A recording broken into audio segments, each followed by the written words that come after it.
couple things that we wanted to do out of the session is A, I see a lot of you here, which makes me think that you think we have answers, and I have bad news about that. I don't know that we do. I think this is the part of this continuum that's the most nebulous, right? The part that we're still trying to grow and figure out. And we're not alone. Many other districts around the country are trying to grow and figure out. We have on our links, there's one link that is the PowerPoint. There's another link that is the collection of resources we've been using and examples that you can find throughout the country in articles. So as we go forward, we're looking at how do we show proficiency or depth of knowledge? How do we communicate that? How do students and parents know where a student is on their learning progression? And what elements of guiding policy ensure timely feedback, reassessment, and so on, so that we can track that. Also, we want to make sure we leave here with an understanding that grades serve as a communication tool to all stakeholders about specific skills that the student knows, and they should align with performance within specific standards. So we're going to examine and reflect on our current system, look at some other systems, hopefully. Last time I don't think we had time to get to those other systems. And apply knowledge to effectively communicate, ways that you can help communicate to your students, to yourself, to the stakeholders about where they are in that progression. So our session norms that we need to think about is we will all have pretty hot topic issues and hot topic conversations and debates, but we'll always assume positive intentions. When we ask a question, when you ask a question, someone asks a question to you, it's out of the great need to be better and want to be better, so assume those positive intentions. 2 is greater than 1. Lots of minds in this room. We all don't have the answers, but if we put our brain together, put our minds together, we can create a great product and great ideas. Continuous growth and reflection. Mrs. Bush talked about that. We're always continually growing and reflecting on our practice to become better and deeper at what we do. And then think about the system. This is systems thinking. That's why we're together as a 7 to 12 department. We're 7 to 12 professional learning in the sense that we need to have a system vision, and it's easy to get locked in your one area. Let's think about the system, how this might help and better our system as we have these discussions and talk about that. In the end, our most important thing that we really need to remember is that grades should communicate what a student knows, understands, and is able to do. Those 3 things, if our grade books, if our way of communicating to parents effectively does those 3 things, we've made a step in the right direction. So, the district vision, we know that we need a guaranteed and viable curriculum and multi-tiered systems of support in 5 years. That's our goal. That's what we're aiming for. And then in 10 years, we want to have a competency-based education system. And to do that, we have logical progressions. Just like when you map out your course, there's progressions of learning.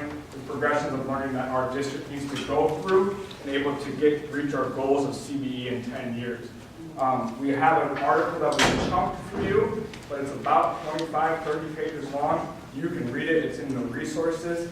But in that article, it talks a lot about we need to go from a system, and then we need to go to a standards reference system, and then you move to a standards-based system, and then you go to the CBE. So this is part of the journey that we're on. And first we have the discussions about standards reference, and then back to our norm of continuous growth and reflection, move to a standards-based system where kids can move throughout the system, and then a CBE. That is our ultimate goal. So keep that in mind, keep the end goal in mind as we progress through this conversation.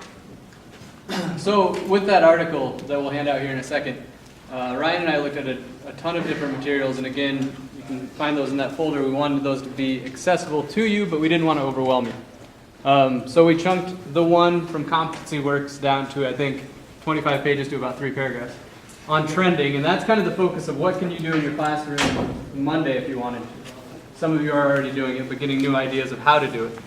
And we'll have some examples of what some of the teachers in the district are already doing. And then the second part of the article is a school district in Kentucky that's changing the report card. Obviously, we don't necessarily get to make that decision by ourselves, but I'll speak for Noreen where I think she wants feedback from everybody to help make that decision. Maybe not everybody, probably not them, but the rest of everybody. To help make that decision, as teachers, what do you want this to look like and what would be helpful to you? So again, that can be a software problem, that we have to overcome, but we're going to attempt to tackle that once we get more information. So we're going to hand out that reading. You can also find it. It's called the Violet Reading on your list of But it's not Violet. resources. We're the Violet room. The protocol we want you to do is just the plus minus question mark. You can write on the hard copy that we hand out. Otherwise, we have a half-page piece of paper we'll hand out to you. What quotes help support your thinking or your work? What quotes do kind of give you pause, like you don't know if you completely agree? And then what question marks? What quotes make you want to learn more? So as we come around, just say, I'm going to read on my computer, I want the hard copy, and if you want the graphic organizer, let us know as we come around. And Sadero, thank you for bringing your attention to the front. I appreciate that. Lots of healthy discussions, lots of healthy conversations. Would anyone like to venture out and go out on that limb to ask one highlight that they would like to share from that article, something they agree with?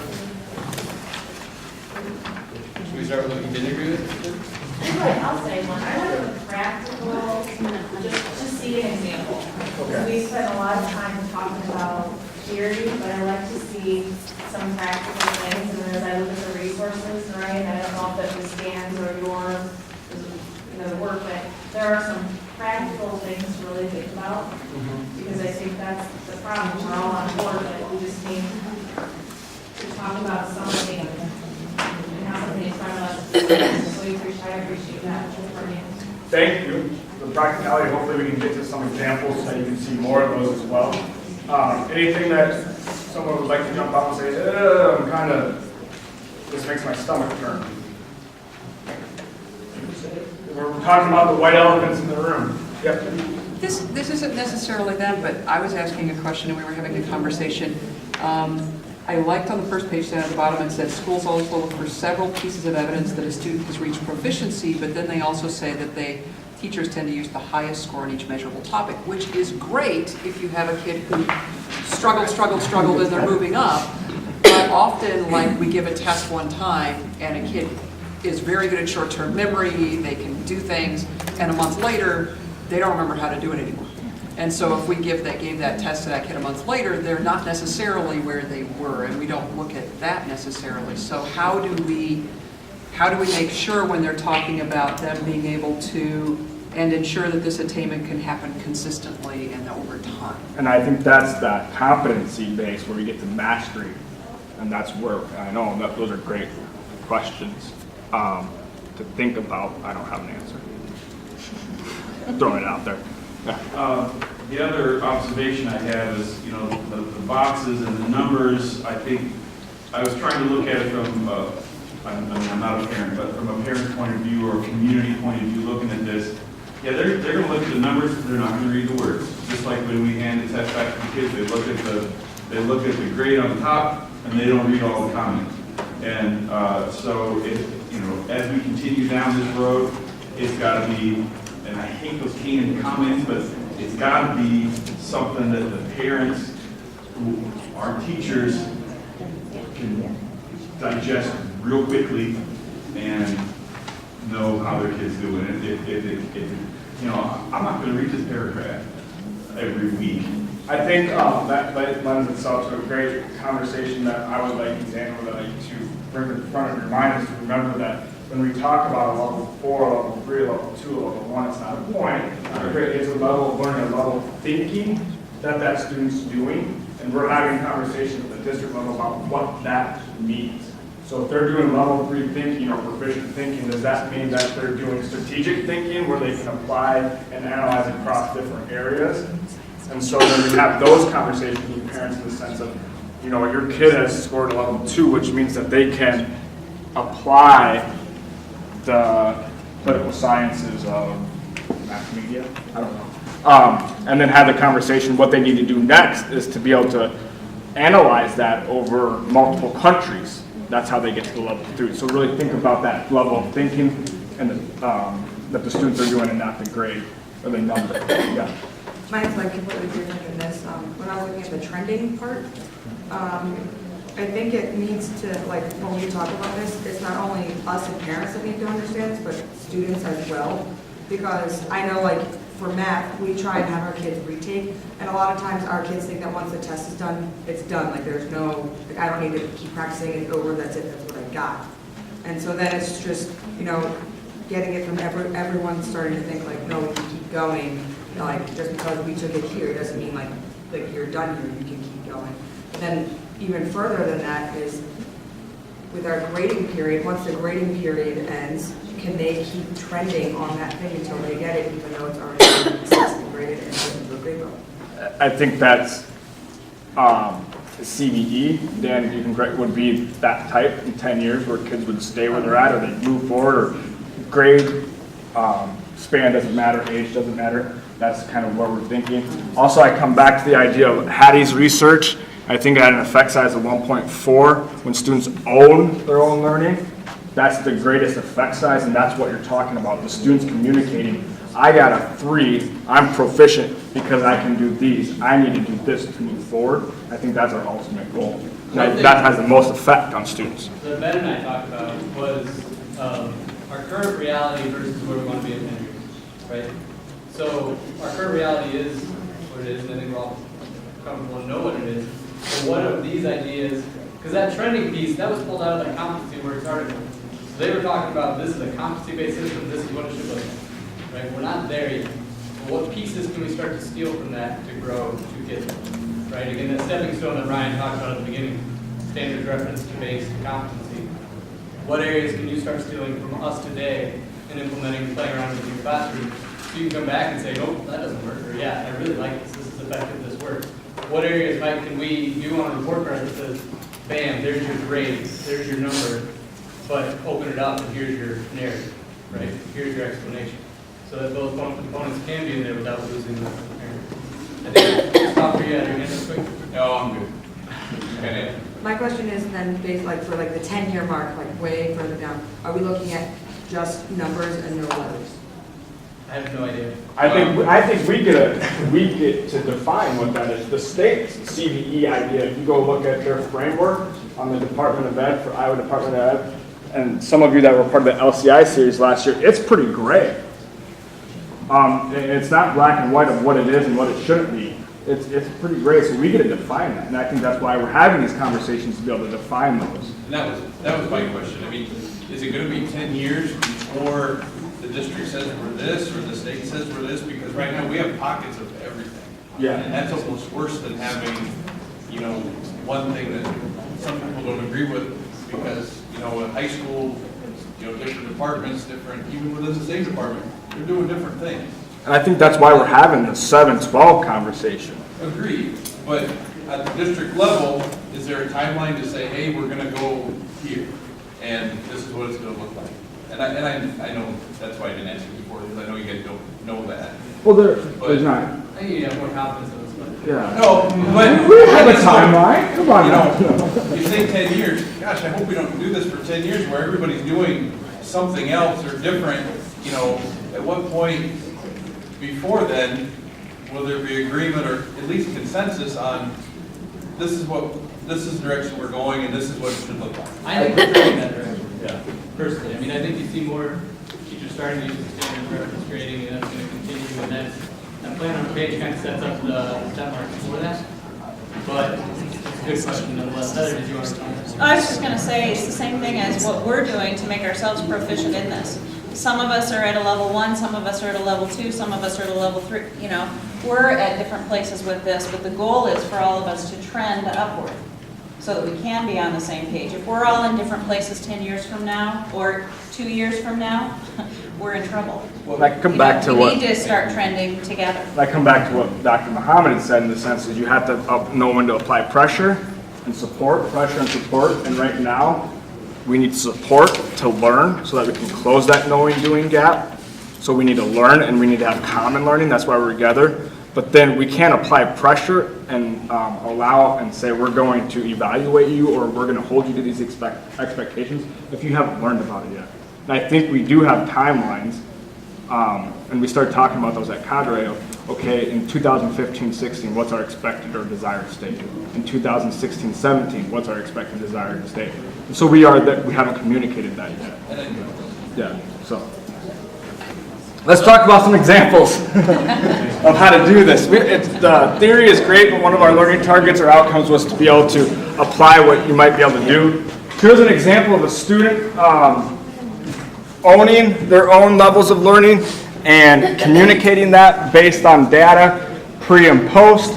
So this student was their stereotypical great student that we all wish we could see and have, that they started off at meeting standard and they learned, they were taught, and then they moved up to exceeding standard and grew over time. Sometimes it's not that great, but this is one example of what a teacher is doing to implement this for students to own it. And one thing we do want to take away out of this is the fact that it doesn't always have to be in the grade book. I know that's where we live, but there are other evidences of student work too. Here's another example, same thing, just a different format. You have your learning targets on the bottom with pre-assessments, and then the students graph where they got on the final assessment. Another example here of the trending. If you take a look at it, this person also put in the score, then the retake score, but they also had the person, the students reflect on their prep and effort. My guess would be to help them think about if they study more, they put more prep and effort into the work that their learning goes deeper. So that's another example. And the last one, goes back to that trending article. So if we're trending and we're not averaging, these are two examples from a high school social studies class, where you have a standard one here, and it says of these 4 assessments, here's what they got on the standard one. Again, the PowerPoint's online, it's on that link if you want to look at it, but what you're seeing here is in the first one they got a 2, second one a 3, third one a 3, and fourth one a 2. This kind of goes back, not quite as much as the next one we'll get to, but Michelle's question. So where are they? Talk about it at your table. Where do you think this person is with regards to that standard? Is that all one standard? You have one standard, 4 different types of assessment for that standard. No, just focus on that top one. What are the little words? The names of the assessment. So political identity speech, ideology, and campaign election speech and exam. What was the first spot? 2.5. 2. Who said 2? This group. Okay, why? We're supposed to look at where they're at the end. Okay. If you go with what the article said, it would be the highest points, which would be the, whatever that is, 3. Ken, do you have any insight? What do you think? I'm interested in, totally, yeah. I don't think there's a definitive, it says averaging is a big no-no, but why is averaging a big no-no? I think consistency, in my opinion right now, is consistency matters. The snapshot and making a determination at the one moment. That moment could be here or it could be here. It's probably not representative of their ability to demonstrate over time. And I agree. The article does say the highest one is most important, but I have a hard time with that myself. Because if they don't own that highest level, then can I say you're there? Now, I also mentioned that I think these two, I could reverse these two and these two, because I think these assessments and these assessments happen around the same time. So that level of learning, it's not like this was 2 months later and they dropped off that much. You could look at it the other way. Maybe it did happen the week before. But I think that conversation against averaging, to me, is clearer here. Because now they're all over the place. So if we just average out these numbers, it's 2.25. Okay, what does that tell you about the kid? What do you think? If we say 2.25, what does that tell you about the kid? What? Approaching. They're getting there? What? They still need like a lot of support to get the answer. Quite a bit of support. Anyone else? More importantly, it doesn't tell you that they got a 4 on the, I can't read that far, it doesn't tell you that they got a 1 on the other thing. Right. What other things do you want to know about this kid? How could this graph be helpful in your classroom? Or they cheated. They cheated, it doesn't. So we're not rejected assuming positive intent. Go ahead. I think you have to look actually at the tests themselves, because, as teachers, sometimes maybe we made a bad test. And so if the kids are that discrepant, I don't know, maybe you have to take a look at the actual assessment. I mean, in language arts, the standards themselves are so broad that you can make a very different kind of assessment to assess the same learning target. So I think you just have to be really careful with your assessments, and it might not be about the kid at all, it might be about you. And that's why we do the analysis of student work. Right.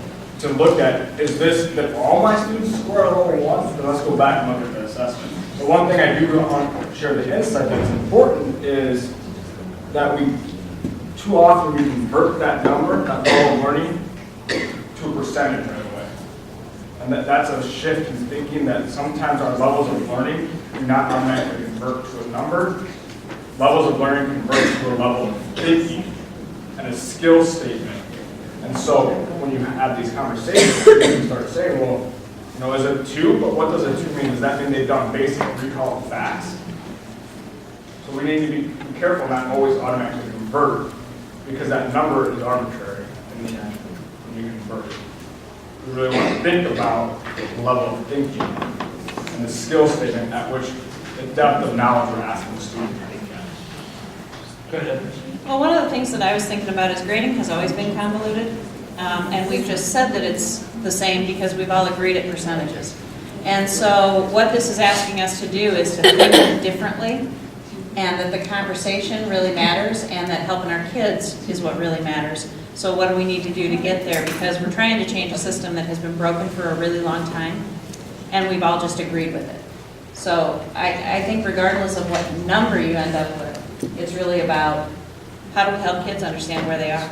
How do we help us understand what kids can know, understand, and be able to do? And going back to it can be so abstract in social studies applying these standards. So going back to the idea of the assessment, I totally agree.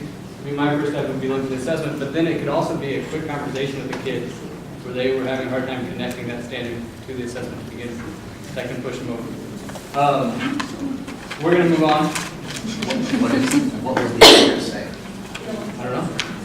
So what's the point? I would, the point is the conversation made. Second, I would say personally, and I'm not going to call myself an expert, I think we're at a 2 in this. You've mastered this level of learning, we need to get you up there.